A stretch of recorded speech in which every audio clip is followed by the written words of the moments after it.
Yeah. Yes. You ready? We'll call the meeting to order. And we'll start with roll call. Chair Thorpe, Here. Vice Chair Grieva, Here. Board Member Rodriguez, Here. Board Member Wood, Here. Board Member White. Here. We'll all stand for the Pledge of Allegiance. I pledge allegiance to the flag of the United States of America and to the republic for which it stands, one nation, under God, indivisible, liberty and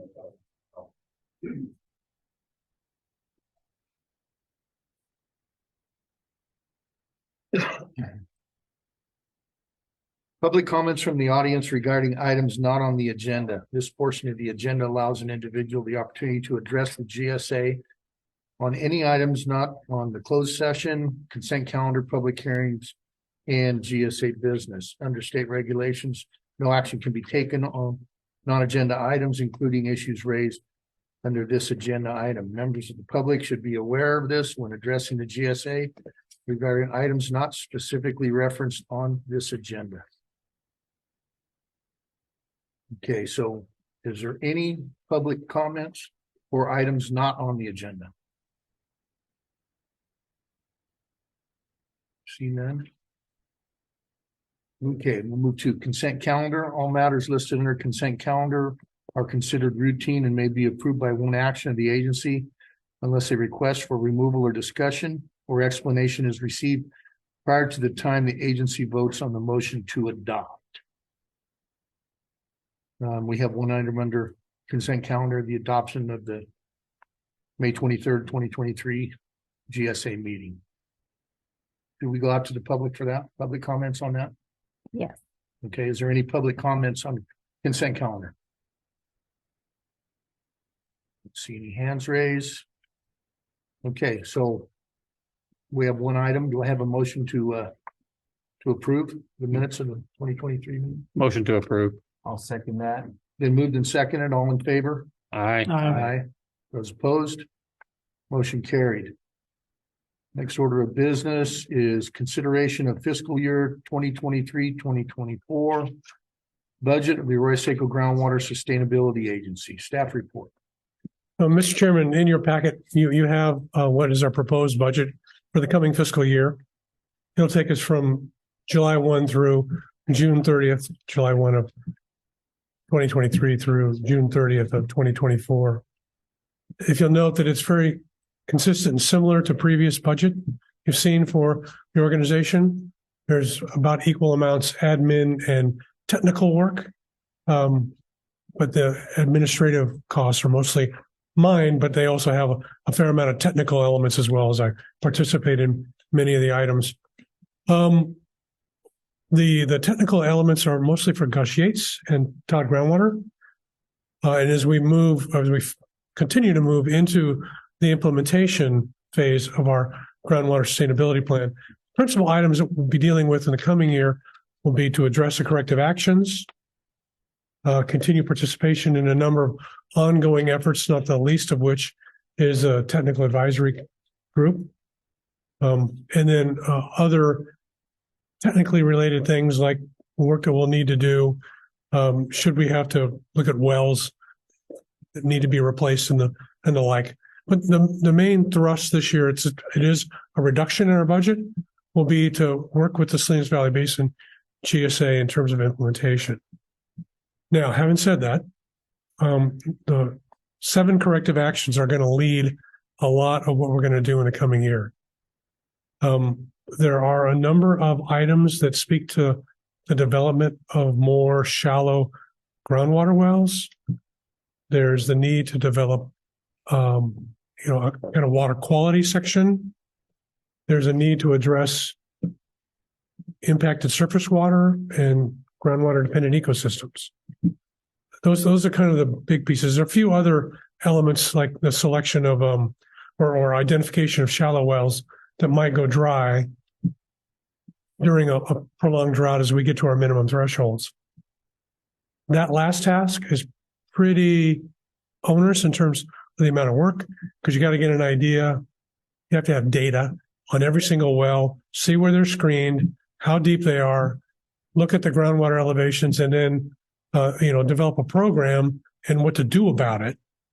I guess the good news is, most of the domestic consumption in our area is for the city.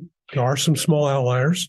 We've talked about, integrating those a bit more. So that's a piece of work that I think needs to be programmed and scheduled, and something that we need to think about how we would go about doing it, because it could get to be an awful lot of work, much more so for the forebay as a whole than for just the Arroyo Seco Cone Management Area.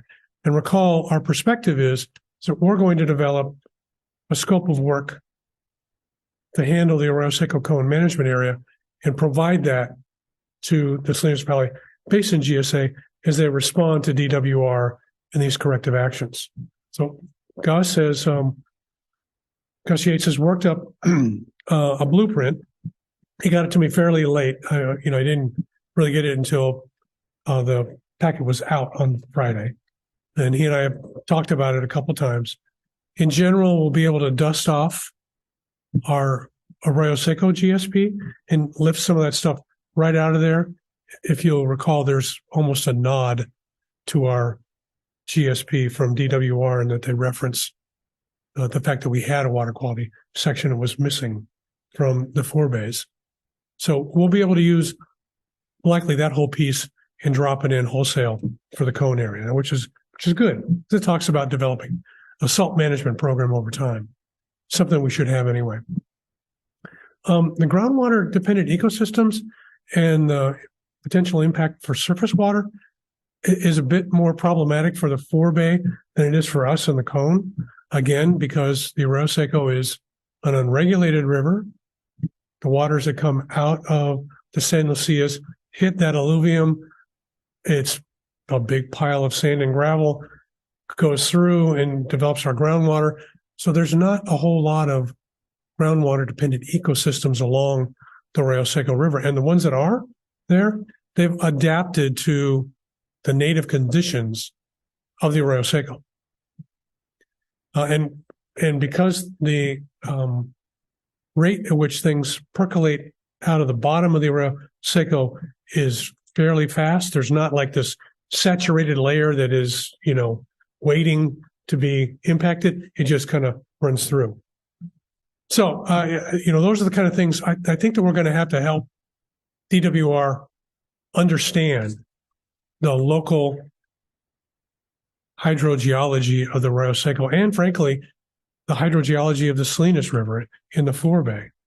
Because most of the habitat that folks are concerned about is really habitat that's been developed because of the reservoir release program, not necessarily what would be there as a native river.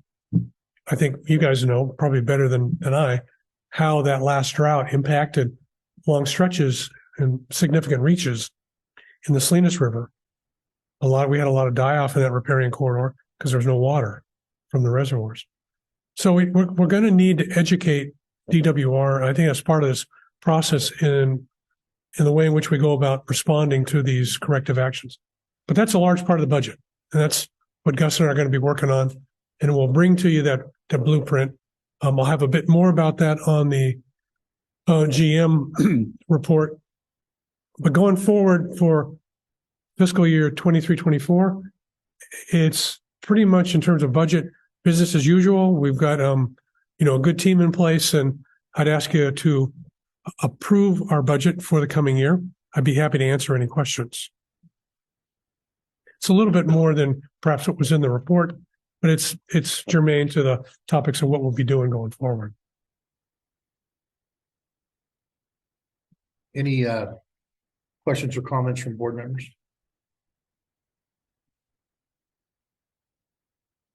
We'll take it out to the public. Is there any public comments? I don't see any hands, I Mr. don't Chairman. see any hands. Okay, do we have a motion to approve the budget for 2023-2024. I move to approve.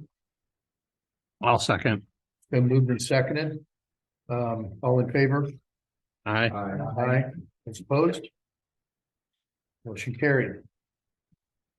Okay, next order of business would be receive a Arroyo Groundwater Sustainability Agency General Manager Status Report, oral report. Thank you, Mr. Chairman.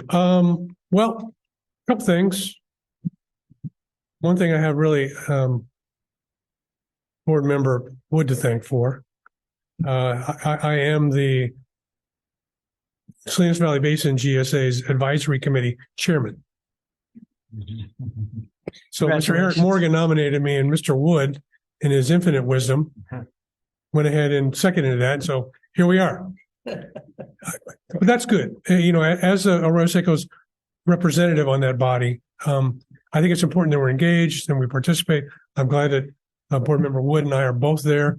I think, you know, we offer kind of a unique perspective on that body.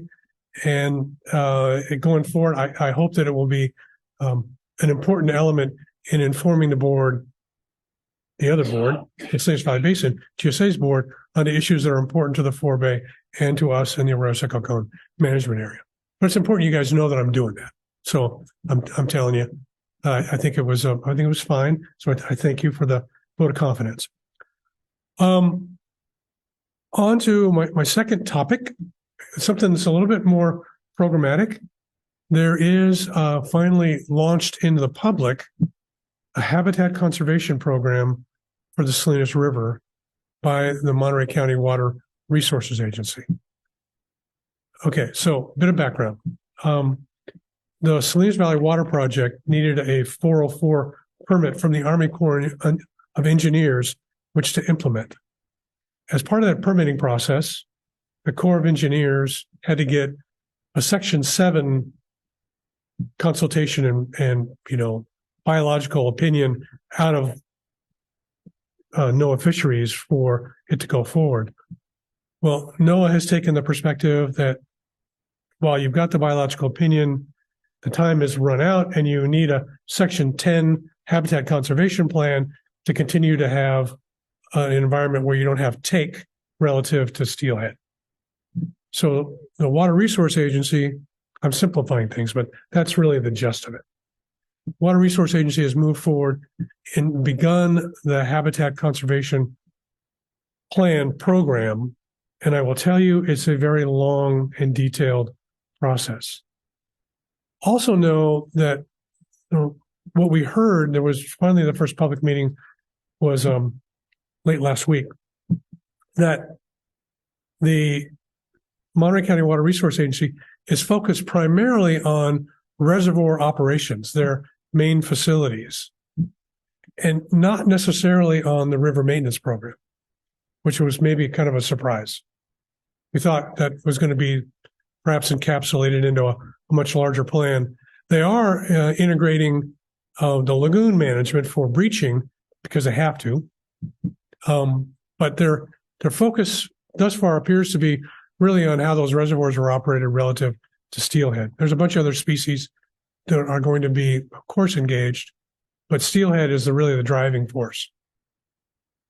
Now, having said that, it was interesting to note that the Water Resource Agency has been doing work for quite a long time, a couple of years, and really haven't announced it. No, now there's a website where some of the work is available to review, but the public meeting was a bit of a surprise that so much work had essentially been done and we hadn't really got together to talk about it.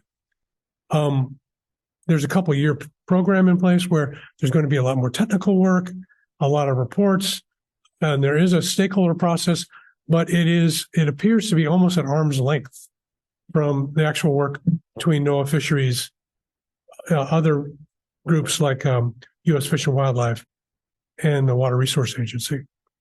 I do plan to participate. I do plan to participate in the technical group that we'll be talking about things. It might be that this process that has been going on led to some of the actions the agency has taken recently in the last year or two, in trying to develop a release program that release water during the winter. I think that's a key element in NOAA Fisheries' desire for reoperation of the reservoirs. It's something I think that it's consistent with the desires to have groundwater recharge come out of those reservoirs, even in dry years. A winter release program would likely benefit the Forebay and the Arroyo Seco area. So those are all good, consistent things. But the agency, up until the last couple of years, has been really reluctant to do so, and the staff moved forward with an attempt to get a winter release program established. I think it's likely a result of some of the work they've been doing staff to staff with NOAA Fisheries. Can't say that for certain, but that's my guess. In any case, it will be a process that we'll need to watch, be aware of, and participate in. I don't know how much because it's focused on the Monterey County Water Resource Agency's facilities, how much they're really going to pay attention to the Arroyo Seco. But the Arroyo Seco represents a huge resource in terms of the life cycle of steelhead. It's going to be likely the largest body of water for rearing, certainly spawning habitat going forward. So we'll have to see how that plays out. We'll have to see how the river maintenance thing plays out. So that's something I want you to be aware of. And as information becomes available, I'll bring it to you as these meetings unfold. There is a website that you can access through the Monterey County Water Resource Agency that has lots of information on this habitat conservation plan, but it's something to be aware of, and it will change the way in which Monterey County Resource Agency operates the reservoirs. And I'm very much concerned about everything from the baselines that are used in their modeling efforts to what their actual change in operations is going to look like. So I'd ask you to stay tuned. I haven't had a chance to dig through the website and look at everything, but I was a little surprised at how far along in the process the agency was before they really got out to the public. Okay, so in my last item is to talk about, where we go with the corrective actions and what our next steps are. What I believe we need to do is get a coordination committee meeting scheduled. Like I say, Gus and I have had at least one discussion about what he's got written. I want to have one more technical meeting, bring in appropriate staff to do that. And then reach out to the Salinas Valley Basin GSA, Dr. Perrette, get a couple of dates and get a meeting scheduled so we can describe the process that we want to use in going forward and creating any documents for this corrective action. I don't want us to be in a position where, we're just reviewing a document that's being prepared by someone else. I want the Arroyo Seco Cone Management Area to be our document. I mean, I think we did fairly well in the Forebay GSP. I just think that there are some things that Gus has already done that's going to save us time and money to be able to drop in wholesale. And that's what I want to be able to do. And I think that's the direction you've given me. But so process-wise, a little more tweaking staff, reach out to the Salinas Valley Basin GSA, get a coordination committee meeting schedule, and talk about next steps. Does that make sense to you guys? I'm not looking for an action. I just is consistent with the direction you give me thus far. I'd be happy to answer any questions. Any questions or comments from board members? Let's go out to the public. Any public comments? No hands? I don't see any hands. Okay, receive and file. Being no further business, I'll adjourn the meeting.